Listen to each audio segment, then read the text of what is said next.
smallholder farmers. This is a job creator. 28,700 opportunities along the way. One request from contractors: more investments in farm machinery, like an agricultural mechanization hub. West Africa's food resilience is the bigger prize. Mr. Philip Daniel Lai is the operations manager of the West Africa Food Systems Resilience Program. There's more to irrigation than construction, because if you construct and the community does not accept it, the farmers don't farm, it's useless. The head of the Kpong Irrigation Schemes Water Users Association, Mr. Charles Hombe, has a plea. He wants the aggregators brought to cut down post-harvest losses. The paddy we produce, we cannot sell because there is no market. Government has announced and put in place that we will be having off-takers and aggregators who will off-take our rice. Currently, as we are here now, we did not see aggregators or off-takers who are taking our rice. Some of us who took loans from the banks, our loans were overdue in November, and the rice is still there. Sector Minister Mr. Eric Opoku's message was clear. All stakeholders' concerns are being heard, and the mission is to drive forward President Mahama's agricultural transformation agenda. Kpong happened to be the biggest irrigation infrastructure in Ghana. And so this is where the attention must be. So we want to assure the farmers that government is with you. We want to provide that opportunity to make sure that you stay in production from January to December. We are talking about bumper harvest everywhere just because the weather was good. Assuming the unexpected happens in 2026, how are we going to get sufficient food to feed our people? And that is why we are saying that with the irrigation infrastructure, we can produce all year round. So let's see how we can ensure that all our irrigation systems are working perfectly so that even in difficult times, they can be there to cushion the people of Ghana. World Bank funding is breathing life into the project. Ghana's transport system is under pressure. From the parked lorry stations to the jammed roads, commuters are feeling the strain. Take a walk through Accra's busy streets and you see it as firsthand: long queues, unpredictable fares, and weary travelers. But what's behind this chaos? The answer lies in Ghana's dormant railway system, which has left roads shouldering the burden. From Accra to Kaswa, Kumasi to Swame, and Tema to Ashaiman. Ghana's roads are collapsing under the weight of it all. Trotros, taxis, buses and private vehicles are the only game in town since rail transport went dark. The results? Endless queues, soaring fares and travel times that feel like a never-ending ordeal.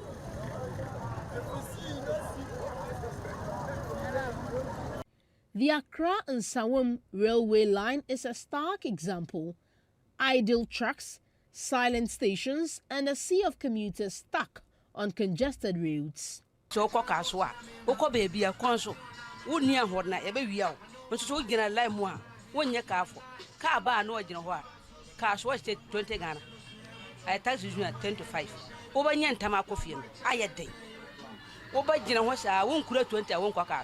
We can list the Accra and Sawam Railways woes as maintenance woes, encroachment, delays, and policy flip-flops. This mirrors Ghana's broader rail infrastructure struggles. The fallout is huge: lost productivity, strained employers, more expensive transport, choked cities, and crumbling roads. These costs are quietly piling up city by city.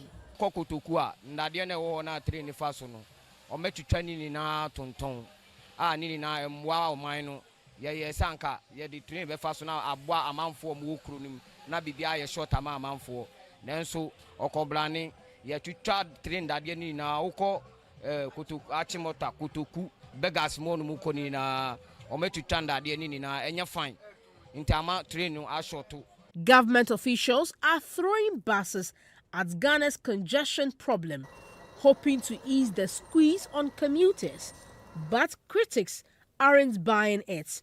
The United Party's Solomon Owusu on GBC News Talking Points argues that adding more buses to jam roads without fixing the rail system is like pouring water into a bucket with holes. We keep complaining about pass not being reduced, cars going to the various workshops and maintenance slowing and so on and so forth.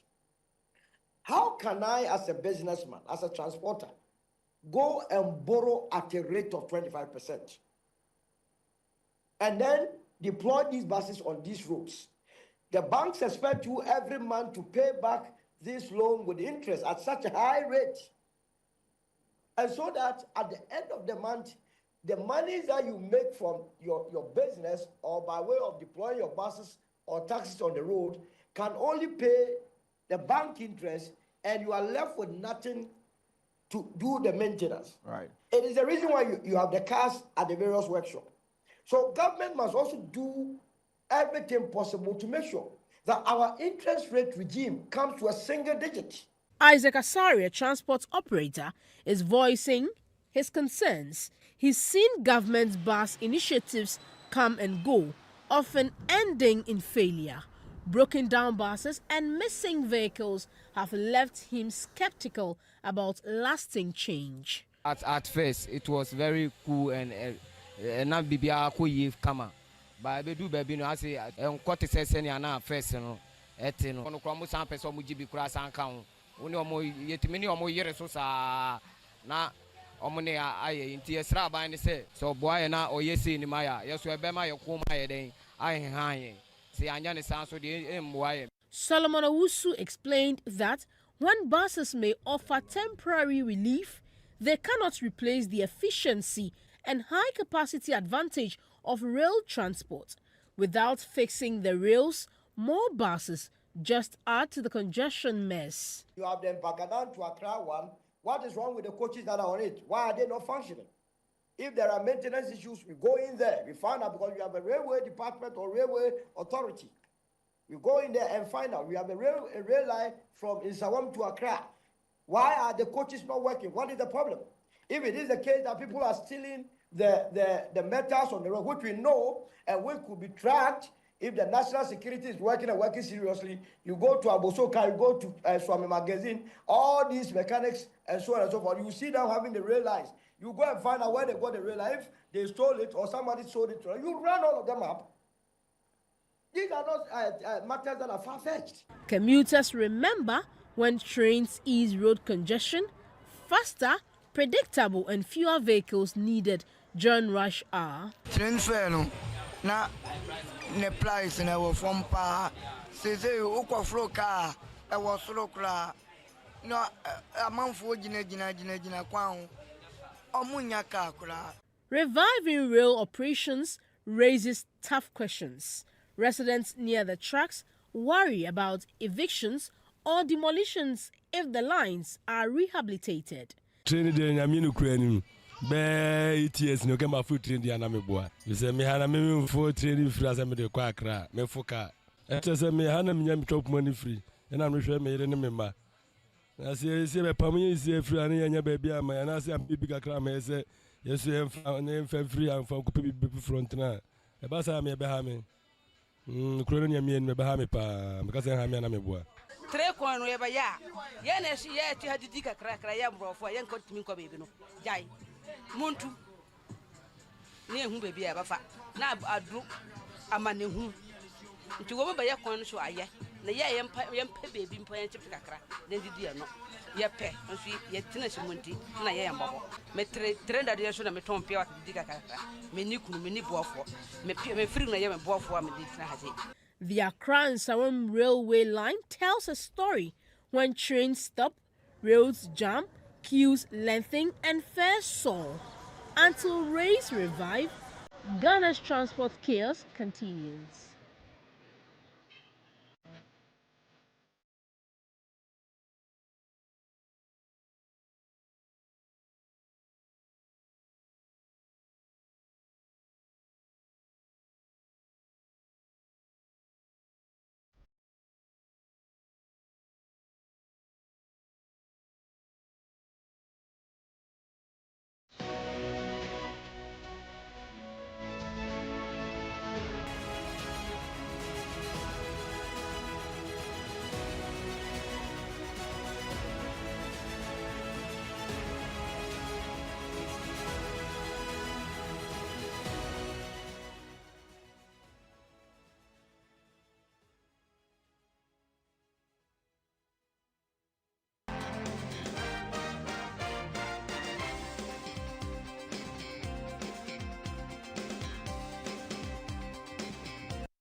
26.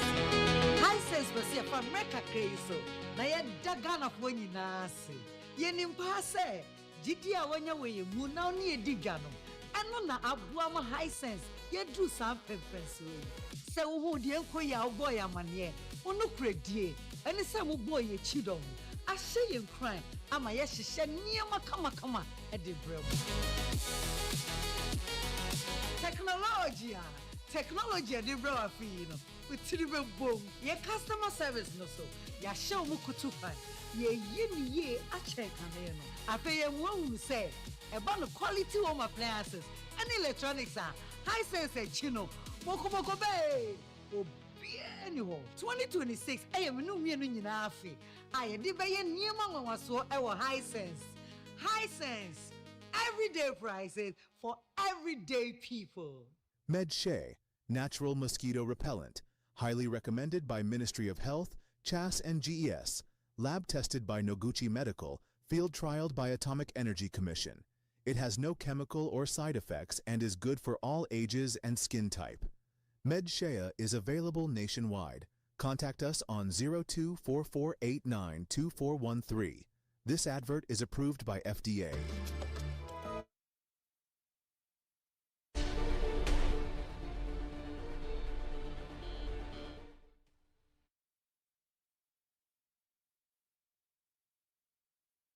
Welcome back. The Bank of Ghana and the Securities and Exchange Commission have launched a national literacy program to help the public understand virtual assets and their risk. The initiative follows the passage of Ghana's first Virtual Asset Service Providers Act to guide regulation and protect consumers in the fast-growing digital financial space. With virtual assets and blockchain technology rapidly reshaping global finance, Ghana has taken proactive steps to ensure its citizens are not left behind or exposed to unnecessary risks. The National Virtual Asset Literacy Initiative was launched to close the knowledge gap and prepare the public for the first evolving market. The Governor of the Bank of Ghana, Dr. Johnson Isiama, said effective regulations cannot be achieved by regulators alone, stressing the need for a well-informed ecosystem. He emphasized that the National Visual Asset Literacy Initiative promotes the principle of understand before you undertake, ensuring that consumers and institutions recognize both opportunities and risks of virtual assets. And innovation in the virtual asset space continues to evolve. Education and awareness must remain central to our regulatory approach.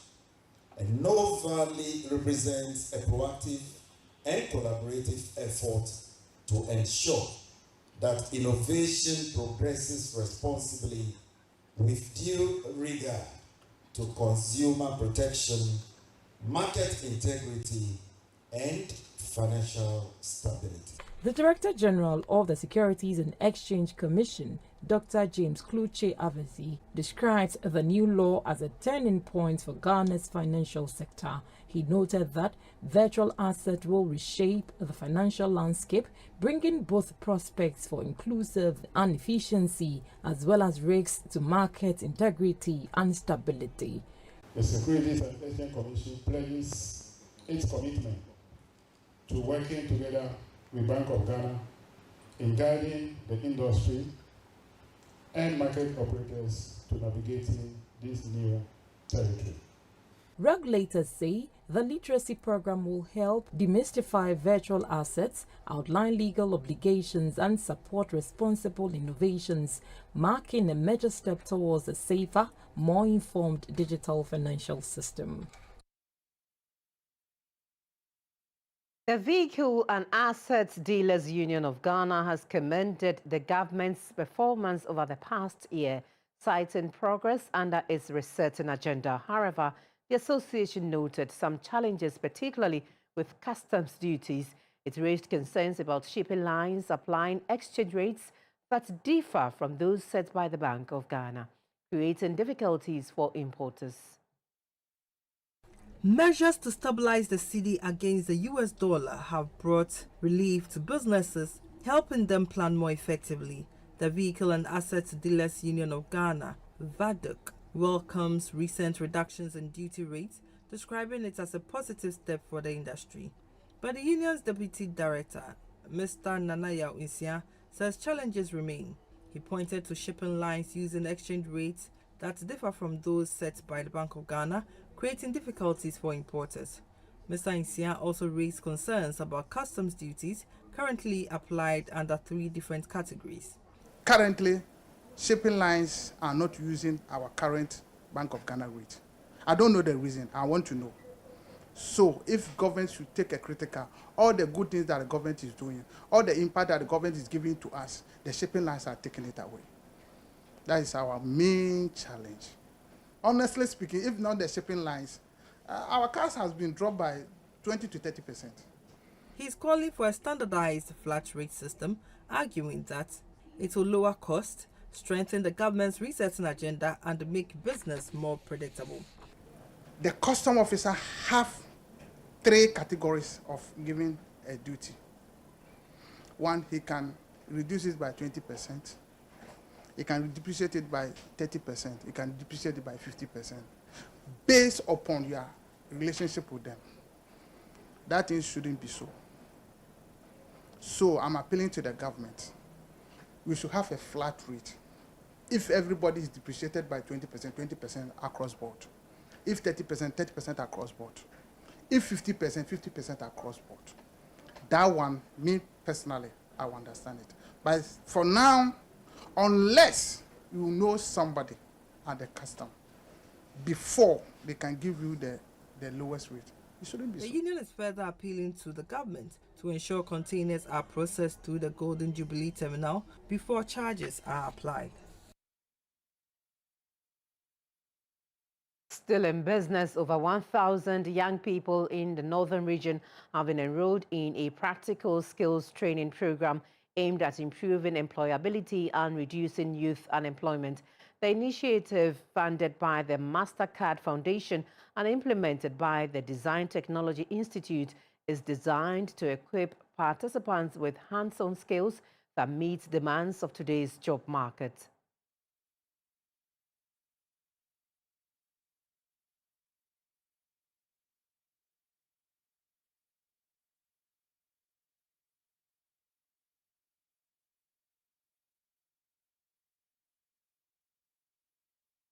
Youth unemployment remains a major challenge in the country, largely due to the gap between classroom-based education and the practical experience required by employers. The Design Technology Institute program seeks to bridge this gap by focusing on real-world skills-based training. The beneficiaries are being trained in 4 key areas: welding and fabrication technology, catering and hospitality, software development, and the fashion industry. These sectors were selected because of their high demand and strong potential for job creation and self-employment. Speaking to GBC News in Tamale, the principal at Bukpa Technical Institute, Mariama Mahama, said practical skills development is critical to national development. She encouraged young people to take keen interest in vocational and technical training. The system is drifting towards what you can do and not what certificates you hold. And thank God that this group of young men and women have taken that decision and they are here to go through the training. A project member of the Design Technology Institute, George Ajiman, explained that the program is aimed at not only addressing unemployment but also bolstering national productivity through skills acquisition. Learners that partake in this program get the actual skill and not just theoretical aspect. They are actually trained by industry experts who can give them the experience that they require to be valuable in the world of work. One of the participants, Selassie Ephraim, said the training has changed his mindset from relying solely on theoretical education to embracing practical skills as a pathway to success. We must come to a point where we must create opportunities and not wait for opportunities to be created for us. So honestly, I have come to learn a lot and I have been really inspired. Let's take a look at the performance of the local currency against major trading.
Acid mixture, a herbal mixture for arthritic pain.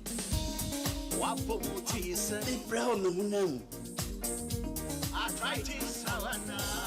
It's me. acid mixture, no, acid mixture, no, acid mixture.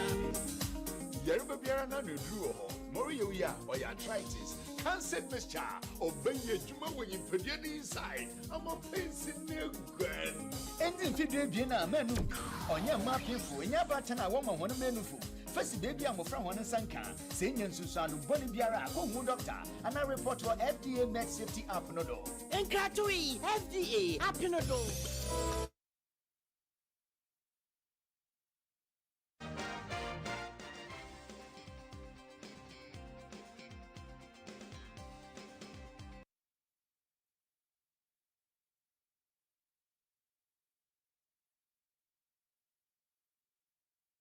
Welcome back. We now bring you some stories from the presidency where President John Mahama has commissioned a new fleet of vehicles, cut the sword for the construction of phase 1 of a 2,000-unit military barracks project aimed at improving living conditions for officers and men of the Ghana Armed Forces.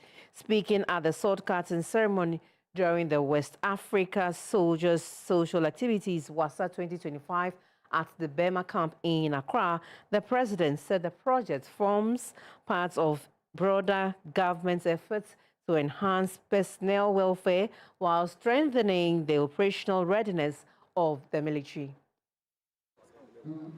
From the commencement of the project in the name of God, the Son, of the Holy Spirit. Amen. The project forms part of broader government efforts to enhance personnel welfare while strengthening the operational readiness of the military. The barracks project is being implemented through a public-private partnership with FT Global, delivering 10,000 housing units over the next 5 years under the Barracks Regeneration Program. At the ceremony, President Mahama reiterated his administration is fully resourcing the Ghana Armed Forces to enable them to effectively carry out their constitutional mandate of defending the nation, supporting civil authority, and contributing to national development. He also revealed that 2 forward operating bases in the northern region have been completed, reinforcing national security and rapid response capacity. The strength of any armed force lies in the professionalism, welfare, and motivation of its personnel. As President and Commander-in-Chief, I remain firmly committed to ensure that the Ghana Armed Forces are adequately resourced, well-trained, and properly equipped to meet both current and future challenges. In collaboration with the Military High Command, the government is pursuing strategic initiatives, including the completion of forward operating bases across the length and breadth of this country. I'm happy to announce that 2 of these facilities in the northern part of the country are ready for commissioning. Adequate funding has also been allocated in this year's budget to complete another 4 forward operating bases before the end of this year. These facilities are going to serve as the first line of defense against any infiltration and extremist threats against our country, while enhancing operational readiness, logistic support, and rapid response capabilities. President Mahama assured officers and men of the Ghana Armed Forces that the government will continue investing in infrastructure, equipment, and welfare, stressing that a well-resourced and professional military is central to Ghana's peace, stability, and democratic resilience. President Mahama has commissioned a new fleet of vehicles for the Ghana Armed Forces aimed at enhancing mobility, logistics, and operational readiness across the military. Speaking at the West African Soldiers Social Activity WASA in Accra, the president said the newly commissioned vehicles, including pickup trucks, buses, and land cruisers, mark the first phase of a comprehensive retooling program for the Ghana Armed Forces. In a move to strengthen the operational readiness of the Ghana Armed Forces, President John Mahama has commissioned a fleet of vehicles, including pickup trucks, buses and land cruisers. The commissioning, which took place at the West Africa Soldiers Social Activity WASA in Accra, marks the first phase of a broader modernization program aimed at enhancing mobility, logistics and rapid response capabilities of the military. Speaking at the ceremony, President Mahama said the newly commissioned vehicles are part of government's commitment to fully resource the armed forces. As part of our modernization drive, the government is retooling all the 3 services of the armed forces, a fleet of pickup trucks, buses, and land cruisers to enhance mobility and operational efficiency of the Ghana Armed Forces. This is just the first phase of vehicles that the armed forces are to receive. The president added that the future acquisitions will include armored personnel carriers, strategic drones, advanced communication systems, and the establishment of Ghana's first state-of-the-art cyber and electronic warfare center at the Tamale Air Force Base. Additional acquisitions for the armed forces will include offshore patrol vessels for the Ghana Navy, 4 brand new Eurocopter helicopters for the Ghana Air Force, a new executive jet for the Ghana Air Force for the use of traveling executives, including myself, and other critical military logistics. Plans are also well advanced to procure armored personnel carriers, strategic drones, and advanced communication systems to establish Ghana's first state-of-the-art cyber and electronic warfare center in the northern sector. We're going to set up a cyber and electronic warfare center at the Tamale Air Force Base. And this center will be responsible for maintaining surveillance of our borders and also will have an assault capacity in the event that our country comes under any attack. He emphasized that a well-equipped and fully resourced military is central to Ghana's peace, stability and democratic resilience. The government has also taken the strategic decision to establish 2 new military units in the OT and Central regions. This initiative reflects emerging security dynamics and the need to strengthen our national response framework. The commissioning of these vehicles complements the completion of forward operating bases in the northern region, reinforcing rapid response capabilities and strengthening national security. President John Mahama has announced that a new salary scale for personnel of the Ghana Armed Forces will take effect in March, with arrears for January and February to be paid the same month. The announcement also addresses outstanding gratuity arrears accumulated since 2020, which affects about 3,000 officers.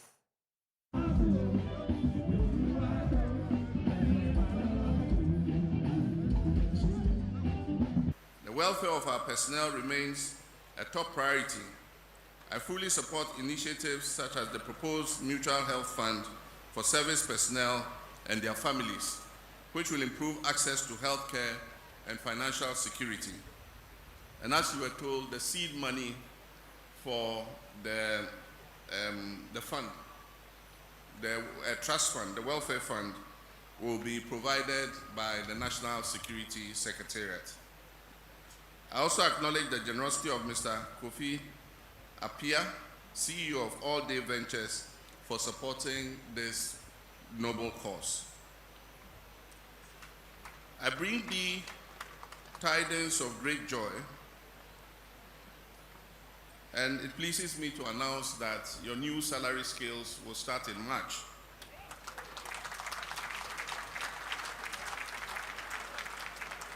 In the year 2020, the previous administration, just before the elections, introduced CI 129, which increased length of service, resulting in significant increases in retirement and gratuity payments for retiring officers. It will interest you to know that over the 4 years following the year 2020, the previous administration made no budgetary allocation to operationalize the new gratuity levels. This has led to a pile-up of arrears exceeding 1 billion cedis, owed to about 3,000 personnel of different ranks. I've asked the Honorable Minister of Finance to make release for the 95-96 year groups for their outstanding arrears at the existing rate, while steps are made to clear the outstanding arrears under CI 129.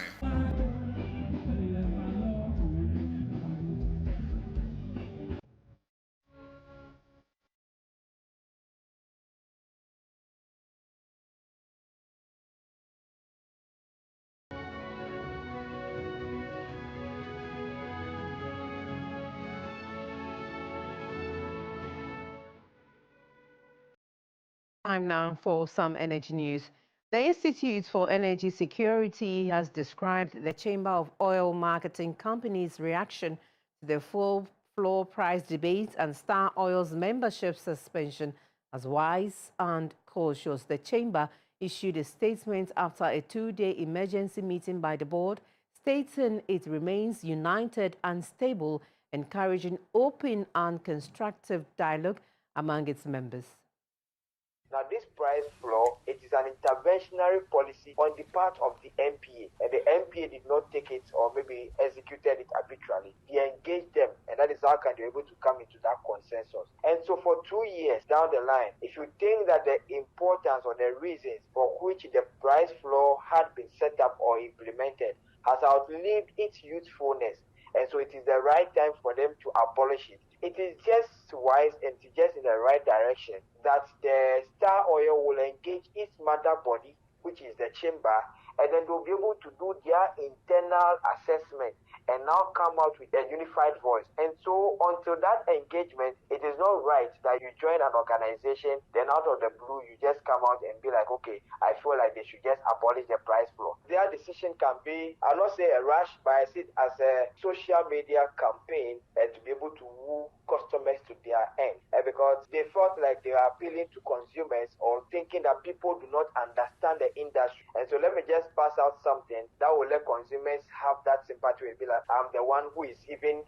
thinking the best for them or who is on their side. But in reality, if you are looking at it, you are not on the side of the consumer, because the price for which you are selling it is not that minimum price. You are within the same boundary that has been approved by the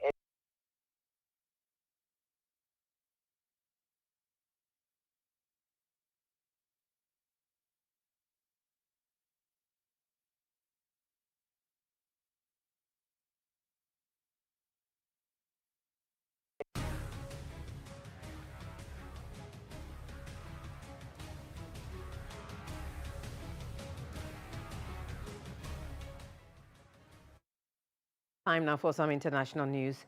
The African Union's Peace and Security Council has lifted the suspension on the Republic of Guinea's participation in African Union activities, marking a decisive moment in the country's political transition and its reintegration into continental governance frameworks. The decision adopted at the PSC's 1325th meeting on 22nd January 2026 follows a sequence of political developments that culminated in the successful conduct of a nationwide presidential election in December 2025.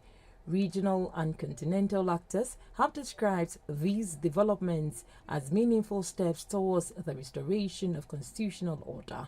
Beyond its immediate domestic significance, the lifting of sanctions carries broader implications for democratic norms in West Africa and the African Union's collective approach to constitutionalism, political accountability, and regional security cooperation. Guinea's suspension from the African Union stemmed from the military takeover on 5th September 2021, when the then Special Forces Commander Colonel Mamadi Daboya ousted elected President Alpha Conde amid widespread protests over constitutional manipulation and extended mandates. The coup triggered immediate regional and continental responses, with the AU, the Economic Community of West Africa States, ECOWAS, and other partners condemning the unconstitutional change of government and suspending Guinea from regional bodies.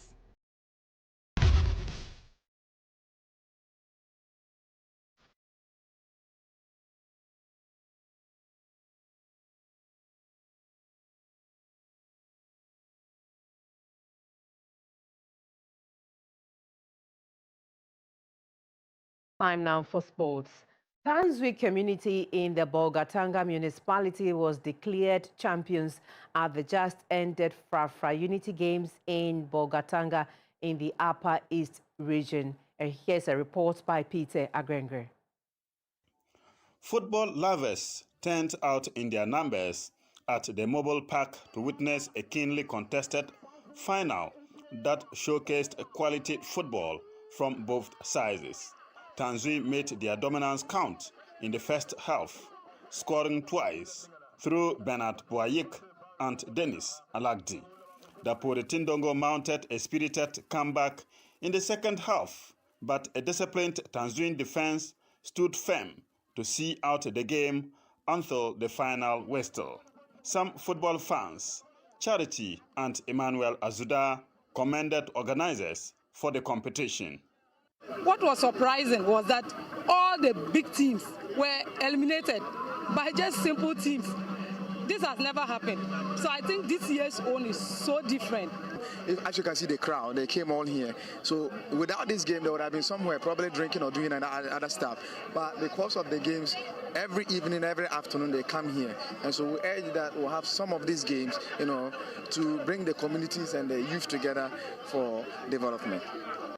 The public relations officer of the Ghana Football Association in the Upper East region, Nelson Abarna, was happy that the competition ended successfully. If you look at what happened last year, the winning community had a borehole. It will be one of our biggest dreams as organizers of the competition to one day wake up to a fact that we've been able to build a school for a particular community that has won this particular competition. With support from Friends of Prosper and other several local businesses in the Bolgatanga municipality, Tanzuin received the championship trophy, gold medals, and a cash prize of 3,000 Ghana cedis, whilst runners-up Dapore Tindongo took home silver medals and 2,000 Ghana cedis. Peter Agengre for GBC News, Bolgatanga.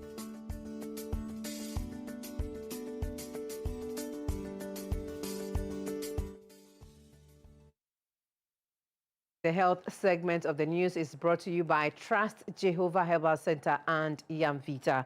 The Deputy Programs Manager of the National TB Control Program, Dr. Rita Frimpong Amengo, says Ghana loses the chance of reaching the TB target by 2030. She therefore called on all to help identify the TB cases in the communities and test for symptoms to save lives. Ghana has a very long way to go to end TB. The whole world is looking at ending TB by 2030, and per WHO standards, we are to find about 44,000 people in Ghana every year who have TB. However, as at ending of October, as I said, we have over 17,000. That means that with the 44,000, we have about 25,000 or 27,000 more to go. And finding TB is not that simple. A lot of logistics need to go in. So for us to get to that target of 44,000, we need a lot of funding support, a lot of health workers who are willing to go to the extra lengths of screening people for TB in the facilities. We also need the diagnostic equipment that we have to use to find people with TB. And again, the advocacy from civil society organizations and support of the media, so that anybody with the symptoms of TB will not feel shy, will come to facility, and we would screen the person. And when we request the person to also go and take the X-ray, they will do so and provide us with the necessary results. And now join the fight to end TB by 2030. The health segment of the news was brought to you by Yamvita and Trust Jehovah Herbal Center. That's all in this package. My name is Clara Mlano. Have a good evening.